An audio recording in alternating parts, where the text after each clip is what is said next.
Hei, ma olen tulnud siia Vaagi Magnuse juurde piilama, mis ta siin teeb. Minu selja taga RS4 2019 aasta, toodetud tegelikult 2018, vaatasin järgi. Ja Magnus hakkab mootorit maha võtma. Mis juhtus? Midagi juhtunud, sõidab, töötab, aga seguvead on sees ja hetkel on väike tiks on sees. Ehk siis nende mootorite tüüp häda, et kuluvad ära nookurite nõelalaagrid kandiseks ja siis lõpuks jooksid laagrid laiali. Ja siis juba hilisem remont on terve mootori vahetus, et see on ennetav. See on siis nende autode ja mootorite tüüp iga, ma saan aru. Jaa. Et seda on Porsche peal veel on olemas seda mootorit ja Audidel kuskil vist oli veel, ma täpselt enam ei mäletagi. Aga jah, siin ta on. Kui mootor käis, siis tegelikult ega me väljast väga mingit tiksu eraldi ei kuulnudki. Ja niisama mootori kõrval seistes, ainuke asi, mis siin tiksub on ju see kõrgsuure pump. Aga see on neil kõigil ja see on loomulik. Et nüüd siis läheb mootor maha, võtame ta lahti, vaatame, mis siin peal on. Ja siis võib-olla leiame mõned vigastused veel, aga loodame, et mitte. Ja plaanis on siis ka carbon clean teha, ehk siis laskeb bordid puhtaks. Et ühe korra ja korralikult, et kui juba mootor maas on, et siis töö on lihtsalt nii massiivne, et kõik, mis vähegi saab, selle käigus ära teab, tuleb ära teha lihtsalt. Ma veel tellisin siia veepumba, terve hunnik tihendeid ja kui lahti hakkame võtma, äkki selgub veel midagi, teeme korda. Nii et hoiame silma peal sul, vaatame, mis sa teed. Ja siis, kui arenguid on, filmime edasi.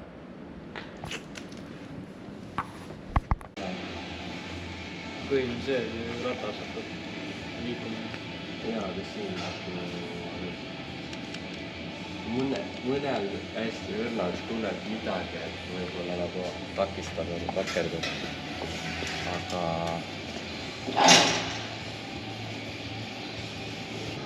nii, mootor on maha tulnud. Klapikambri kaaned maha võetud. Motorist Kaspar lasti mootori kallale ja alustab siis pähklipesuga. Rullikud asjad on üle vaadatud, et ütleme nii, et küljest otseselt midagi kukkumas ei ole. Mõni käib vähe kehvemini ja triibud on peal. Nii et vahetame niikuinii kõik välja. Varuosad on saabunud. Kaspar on juba hähmi täis. Tahaks kiiresti mootori kokku panna ja peale ja auto käima. Vaatame, mis me siis tellisime ja mis me saime. No nii, Kaspar. Tšau. Mis sul siin käes on? No, see on see põhijäda, miks me selle mootori laiali võtsime. See on nüüd originaalnookor ja see on nüüd siis uuendatud versioon, et kui siin näha. Et on mingi hea nurga. Siis uuel on üsna suured need nõelad sees nõellaagril, kui originaalil sellised väikesed. Põhiprobleem on siis see, et need nõellaagrid lähevad laiali, eks ole. Ja siin ongi nüüd, vanemal oli selline suur pinn, ehk siis see korpus oli nõrk, see korpus tahtis pooleks minna, siis nüüd nad tegid selline väikse pinni, et seda korpuse pinna on rohkem ja jällegi ta on jäigem. Et 2 sellist asja muudeti, sest need kahjuks ei pea vastu. Ja see ongi vist, mis sa ütlesid, 2019 aastast alates. Jaa, ma vaatasin programm annab, et 2019 kuskil keskelt vist oli uus kood tulnud, ehk siis vana on asendatud uuega. Et ilmselt võib eeldada, et 2019 ja edasi toodetud autod on juba selle uue nookuriga. Jah.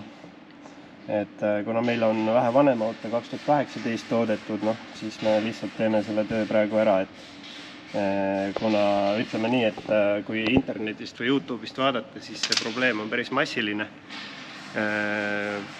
Võite vaadata, kui kedagi huvitab, et mis see tagajärg võib olla, kui seda tööd õigel ajal ei tehta või kui tekib selline tiksumine sisse, et paljud juhid ei pane seda tähele või ei oska arvata, et see midagi halba on ja siis sõidavad edasi. Nii kaua, kuni see mootor on päris katki. Ja neid võetakse lahti ja defekteeritakse. Mõnel puhul on mootori vahetus, et see võib päris halvasti lõppeda. Ja remondid on seal mitte tuhandetes, vaid juba 10 000 eurodes. Aga vaatame veel, siin on veel sul varaosasid. jah, kuna see mootor on selline, et mootor peal olles väga lihtsalt midagi vahetada ei saa, siis praegult on mootor maas, siis teeme ka ära juba veepumba vahetuse. Siis kuna me võtsime lahti ketid ja asjad, siis paneme ka uued ketipingutid. Siis praegult on neid väga lihtne vahetada. Et 2 aasta pärast on nagu kulukas neid vahetada, kui nüüd hakkab tiks sisse tulema. Ja põhimõtteliselt on kõik, mis me lahti võtsime, kõik tihendid asendame uutega, nagu alati. Ja originaalasjad on kõik, et selle auto puhul väga B-varu osa, isegi kui tahaks, siis väga ei liigu. Või panna mõned üksikud tihendid ja asjad, aga see hinnavahe ei ole ka nii suur, et sealt hakata nüüd sellise auto puhul mingit kokkuhoidu otsima. Hüdrotõukurid lähevad uued.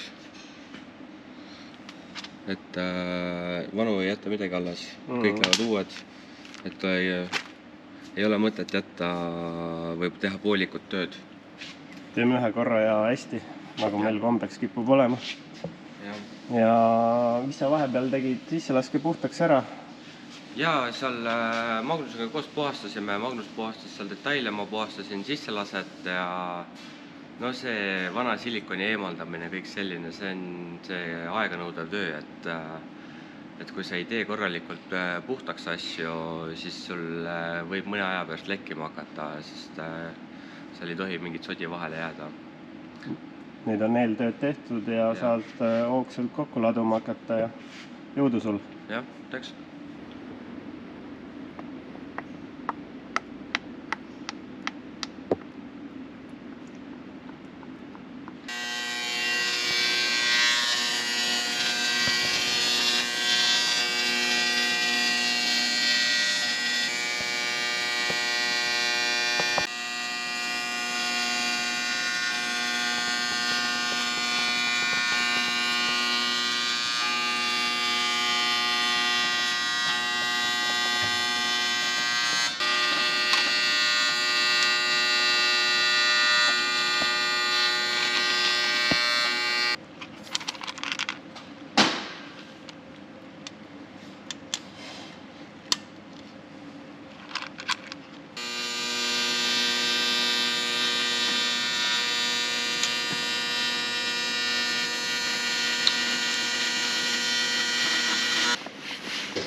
Siin midagi soodata ei ole.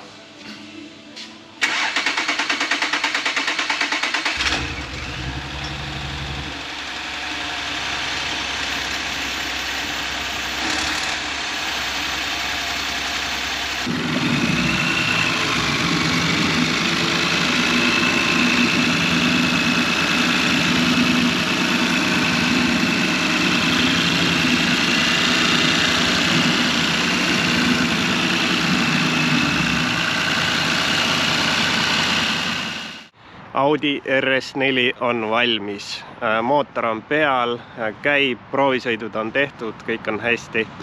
Et selle auto puhul siis pigem tegemist oli meil rohkem ennetustööga, kuna kõrvaga kuuldavat nokkurite tiksu siin sees otseselt ei olnud. Õlikork maas oli tugevam, kui ta võiks olla, aga kui me mootori lahti võtsime ja näpuga neid nokkureid liigutasime, siis otseselt ükski veel täiesti katki ei olnud. Et vähemalt tuntavalt mitte. Kerged kriimud olid peal, aga see oli ka kõik. Aga miks me selle mootori üldse maha võtsime, miks auto tuli, oli see, et mootor käis ebaühtlaselt ja klient oli juba vahetanud süüteküünlad, süütepoolid. Me võtsime pihustid maha, stendisime ära ja hooldasime need ära. Et pihustid olid paigast ära, et need sai heaks ja auto läks palju paremaks, aga ikkagi 2 silindrisse jäi misfire'i viga sisse. Ja siis kliendiga otsustasime, et me võtame selle mootori ikkagi maha, et teeme sisselaske pähklipesuga ära ja siis ühes sellega ka nii-öelda nokkurite vahetus. et siis kliendil oleks kindel meel ja rahu, et ta võib selle autoga vajutada ja normaalselt sõita, et ta ei pea muretsema, et siin üks hetk midagi katki võib minna. Ja tänu sellele tööle siis tegelikult ka saime nendest misfire'itest lahti, et praegu käib mootor väga ühtlaselt ja kenasti, et võib sellega rahul olla. Et kui teil on samasugune auto, samasugune mootor, samasugune probleem, andke meile teada, teeme teile pakkumise ja teeme teie autoga korda. Väike klipp töötava mootoriga ka. Mingit kõrvalist tiksu kuulda ei ole. Ainuke asi, mis meil tiksub, on kõrgsurrepump ja see on täiesti tavaline. Võtan korra õlikorgi ka maha, et võrdluseks seda. Nii-öelda õli. See on täiesti normaalne. Et kui on probleem, siis klõbin on hästi ebameeldiv ja selline katkendlik, võime öelda. Kui teile video meeldis, like, subscribe ja kommenteerige ka. Tšau!